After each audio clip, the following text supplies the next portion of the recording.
बिस्मिल्लाहिर्रहमानिर्रहीम। अस्सलाम वालेकुम friends, welcome back to my channel. I hope आप सब लोग खैरियत से होंगे, ठीक ठाक होंगे। फ्रेंड्स, आज मैं आपको हेयर को रिमूव करने की एक रेमेडी बताऊंगी जिससे आपके जो अनवांटेड हेयर्स हैं वो परमानेंटली रिमूव हो जाएंगे। सो फ्रेंड्स, इसको बनाना स्टार्ट करते हैं। फ्रेंड्स, सबसे पहले मुझे चाहिए 1 चम्मच बेसन,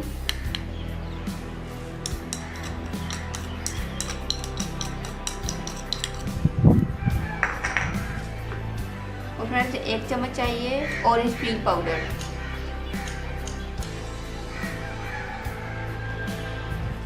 जूस,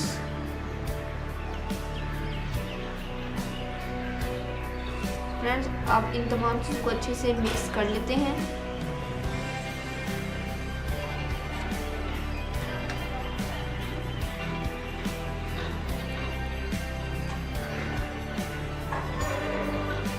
फ्रेंड्स, जो लेमन जूस मैंने ऐड किया है, लेमन जूस और क्यूकम्बर जूस, ये दोनों एंटीऑक्सीडेंट है, डार्क स्पॉट्स को ख़त्म करेंगे और रिंकल्स को भी रिमूव करेंगे। और फ्रेंड्स, इसके साथ मैं ऐड करूँगी 1/4 टीस्पून कोकोनट ऑयल। फ्रेंड्स, जो कोकोनट ऑयल है ये आपकी स्किन की इलास्टिसिटी को मेंटेन करता है, बहुत ज़्यादा इफेक्टिव है इलास्टिसिटी को मेंटेन करने के लिए। और फ्रेंड्स, इसके अंदर आप हनी भी यूज़ कर सकते हैं, मैं ऐड नहीं कर रही क्योंकि मुझे हेयर रिमूव नहीं करने, क्योंकि मैं सिर्फ आपको बता रही हूँ, मैं आपके लिए ही इस रेमेडी को बना रही हूँ। देखिए फ्रेंड्स, ये थिक सा पेस्ट हमारे पास आ गया है। आप लोगों ने इसके अंदर हनी ज़रूर ऐड करना है, उससे थिकनेस ज़्यादा हो जाएगी और स्टिकीपन आ जाएगा जो कि आपके हेयर को रिमूव करने में हेल्प करेगा। सो फ्रेंड्स, देखिए आपका facial hair remover paste ready है। फ्रेंड्स, आपने इसको 10 मिनट के लिए लगाना है फेस पे और 10 मिनट के बाद आपने सर्कुलर मोशन में मसाज करना है। ड्राई होने के बाद जब आप मसाज करेंगे तो ये जो आपके फेशियल हेयर्स हैं वो काफ़ी हद तक रिमूव हो जाएंगे।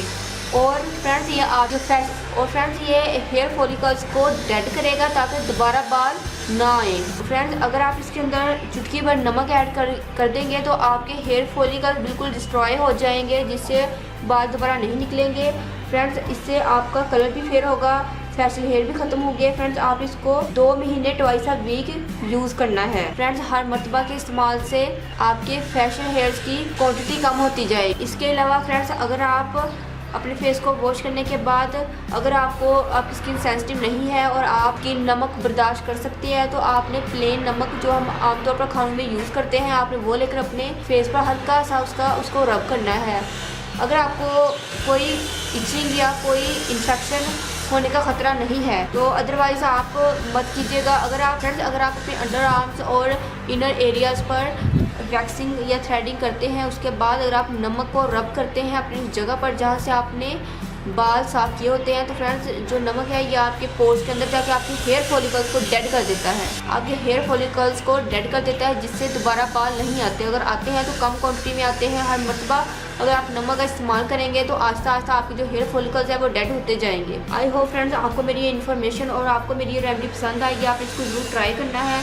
फ्रेंड्स, अगर आप लोगों ने मेरे चैनल को अभी तक सब्सक्राइब नहीं किया तो प्लीज़ मेरे चैनल को सब्सक्राइब करें, मेरी वीडियो को लाइक और शेयर करें। दो में याद रखिएगा। मिलते हैं नेक्स्ट वीडियो में किसी और अच्छी सी रेमेडी के साथ। तब तक के लिए अल्लाह हाफिज़। Thank you for watching my videos.